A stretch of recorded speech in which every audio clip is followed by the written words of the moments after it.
안녕하세요.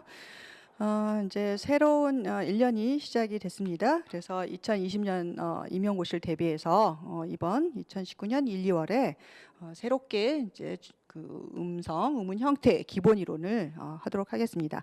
그래서 총 8주에 걸쳐서 하는데 그 핸드아웃을 보시면은 일단 1, 2월에는 그 2권의 원서 교재를 요약했다고 나오는데 사실 2권도 넘어요. 그래서 첫 번째는 Introducing Phonetics and Phonology. 그래서 이거는 여러 학부에서 그 의문론 과목에 교재를 쓰고 있어요. 대학원 교재 아니고 대학교 교재입니다.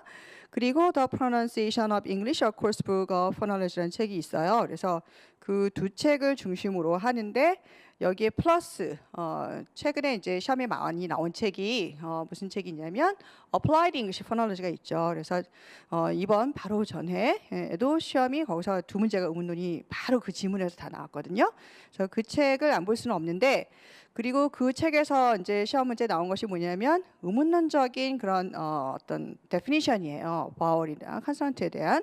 그래서 그 부분은 뭘 따르냐면은 Applied English Phonology의 입장을 따르도록 제가 편집을 했어요. 그래서 다른 책들을 살짝 그 학자마다 어느 학자나 의문론자마다 약간 바울이나 아니면 컨소넌트에 대한 데피니션이 조금씩은 그 바울 차트가 다를 수도 있거든요. 대부분 일치하지만. 근데 이제 뭐를 기준으로 했냐면 그래도 시험에 나오는 책 위주로. 그래서 그 앞부분에 아무튼 그 부분이 Applied English Phonology에 있는 부분들을 이제 많이 섞었어요. 그래서 그 책하고 또 카탄바이 책하고 그래서 책 몇 권을 제가 요약을 해가지고 일단 기본이 되는 의문론 시험을 위해서 기본이 되는 개념들을 8주간에 걸쳐서 하는데 기본이어도 상당히 아주 중요한 내용들이 많아요. 그래서 그리고 이 기본을 잘 해놔야 그다음에 또 심화, 문제풀이 이런 걸 할 수 있겠죠. 그래서 6주에 보시면은 이제 거기 계획이 다 나와 있어요. 그래서 1주, 2주, 3주, 4주 이렇게 나왔는데 제가 5주에 features 이렇게 굵게 표시해 놨잖아요. 근데 이거 왜 그러냐면은 그 이제 3, 4월에는 원서 강독으로 Applied English Phonology를 할 거거든요. 근데 거기에는 시험도 많이 나오고 정말 좋은 책이에요. 그런데 뭐가 싹 빠져 있냐면 이 phonological, distinctive feature에 대한 얘기가 빠져 있어요. 그래서 과거 기출 문제에는 이 피처로 이렇게 쓰는 것들이 있었거든요. 그리고 최근에 이제 시험에도 그 피처를 이용해서 그 의문 규칙을 서술하는 게 딱 한 문제 있었어요.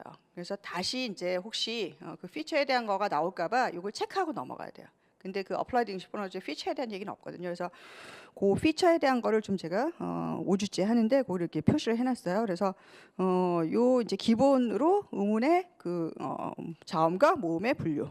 그 다음에 그 슬러블이라든지 인토네이션에 대한 거, 그 다음에 피처에 대한 거, 그리고 포노로지컬 어널리시스라고 해서 의문 규칙들 있죠. 그래서 포노로지컬 프로세스라든지 의문 규칙들 그런 거를 쭉 이제 영어에 많이 나오는, 그리고 시험에 많이 나오는 그런 걸 살펴보는데 이제 기본적인 좀 기본적인 규칙들, 중요한 규칙들 위주로 보고 그다음에 이제 3, 4월에는 조금 더 심화된 거 더 자세하게 그렇게 하도록 하겠습니다. 그래서 이 교재는요, 그 2권을 사실 필요는 없어요. 원서 강독도 아니고 그래서 사실 필요는 없고 제가 매 시간마다 아무튼 다 요약해가지고 나눠드리니까 그걸 보시면 되겠습니다. 그리고 충분히 PPT로 제가 다 정리가 돼 있으니까. 그래서 일단은 거기 계획표는 이제 따로 보시고 오늘 시간에는 첫 주에 이제 챕터 1이 포네틱스. 그래서 포네틱스하고 그다음에 다음 시간이 이제 포널로지예요. 그래서 오늘은 내내 이제 포네틱스에 대한 얘기를 할 거예요. 그러면 사실 포네틱스 자체가 시험에 나오진 않지만 이 포네틱스가 왜 중요하냐면 포널로지컬 룰을 쓰거나 의문 현상을 이해할 때 이 포네틱스가 흔들리면 이제 다 흔들리는 거죠. 그렇죠? 그래서 이 포네틱스 중에서도 의문론에 많이 쓰이는 articulative phonetics를 이제 내내 할 거예요. 그래서 그걸 하면서 일단은 그 포네틱스하고 포놀로지의 차이점을 이제 이건 상식이니까 우리가 알아둬야 되겠죠. 그래서 첫 번째 이제 보시면은 포네틱스에 대한 데피니션이 나와요. 그래서 포네틱스는 deals with speech in its purely physical aspects 그랬죠. 그래서 아주 요약하자면 음성학은 의문론하고의 공통점은 뭐냐면 인간의 언어음에 대한 연구라는 점은 공통점이에요. 그런데 차이점은 음성학은 물리적인 측면에서 연구를 하는 거예요. 그 물리적인 측면이니까 물리학적인 측면이겠죠, 그렇죠? 그래서 즉 다시 말하면 the way sounds are articulated by the speaker. 그러니까 화자에 의해서 그 발음들이 소리들이 인간의 음을 얘기하는 거예요. 아무 소리나 얘기하는 건 아니고. 그래서 인간의 언어음이 어떻게 조음이 되는지 그 방식. 어떠한 메커니즘을 통해서 우리가 발음을 할 수 있는지 그거 하고, 그 다음에 the acoustic properties of sound waves 그랬죠. 그래서 음파의 음향학적인 어떤 자질들. 그래서 왜 음파가 필요한지 이따 얘기해 줄게요. 왜냐면 이 소리라는 거가 결국 뭐예요? 결국 우리 폐에서 밖으로 나오는 공기를 활용해서 이제 소리가 나려면 이 공기의 흐름을 이렇게 좀 깨야 되는 거예요. 입자를 건드려야 되는 거죠. 그렇죠? 이게 파동일 수도 있고 입자일 수도 있는데, 그래서 그러한 사운드 웨이브로 이제 전달이 돼서 상대방의 귀에 들어가는 거거든요. 그래서 그런 특성. 그리고 아니면 the effect that these have on the ear of the hearer. 듣는 사람, 청자의 귀에 어떻게 들리는지, 어떤 과정을 통해서 그 들은 것이 또 뇌에 전달이 되는지 그 과정, 메커니즘을 연구하는 이런 분야가 포네틱스예요.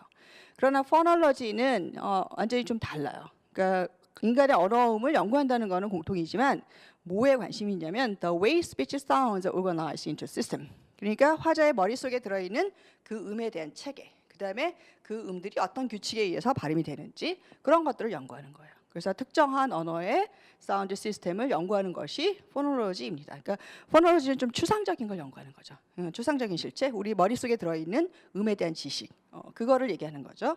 일종의 링귀스틱 knowledge의 일부분이에요. 그래서 우리는 이제 사실 이 포놀로지에 관심을 갖는데 이 포놀로지 중에서도 이제 영어니까 잉글리시 포놀로지죠. 그런데 이 잉글리시 포놀로지를 하려면은 포네틱스 중에 어떻게 발음이 조음이 되는지 이 방법을 알아야만 그것에 대한 명칭 데피니션을 가지고 그 다음에 음의 규칙들을 설명을 할 수가 있어요. 그래서 반드시 이 포네틱스하고 그 다음에 포네틱스 중에서 조음 음성화, articulatory phonetics 이건 꼭 하셔야 돼요. 그래서 그거를 아주 좀 체계 있게 제대로 잘 배우셨으면 다음에 계속 흔들리지 않죠. 근데 그거가 이제 좀 대충 배우셨으면 계속 헷갈리는 거예요. 이게 이건가 저건가 하고. 그래서 이제 포네틱스부터 시작을 하겠습니다. 그래서 포네틱스는 아까도 얘기했지만 which may be described as the study of the speech sound of human language 그랬죠. 그래서 인간 언어의 어떤 그 발화하는 음이다 그런 얘기죠. 그러니까 인간이 낼 수 있는 음이 여러 가지 뭐 비명도 있고 뭐 신음도 있고 여러 가지 있죠. 그런 거 아니고 스피치 사운드예요. 말할 때 내는 그 소리를 묘사하는 그런 연구입니다. 그런데 그것을 어떤 입장에서 하냐면 from three different perspectives 그랬죠. 그래서 이 음성학을 연구하는데 이 세 가지 관점에서 연구를 할 수 있어요.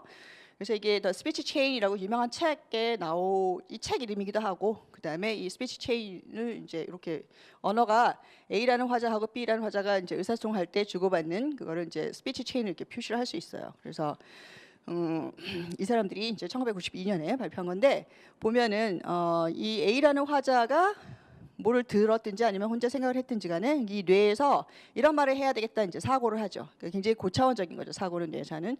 그래서 여기서 이제 명령을 내려요. 뭐라고 명령을 내냐면 구강 구조를 움직여서 이런 말을 해라라고 이제 그 뇌 신경들이 운동 그 신경들한테 이제 그 명령을 내립니다. 그러면 이제 좋은 기간을 뭐 입을 어떻게 하고 막 이렇게 해가지고 이제 발음을 하겠죠, 그렇죠? 그래서 발음을 하면은 그 이제 소리가 공기를 통해서 B의 귀에 들어가요. 그럼 B의 귀에 들어갈 때 사운드 웨이브로 들어간단 말이에요.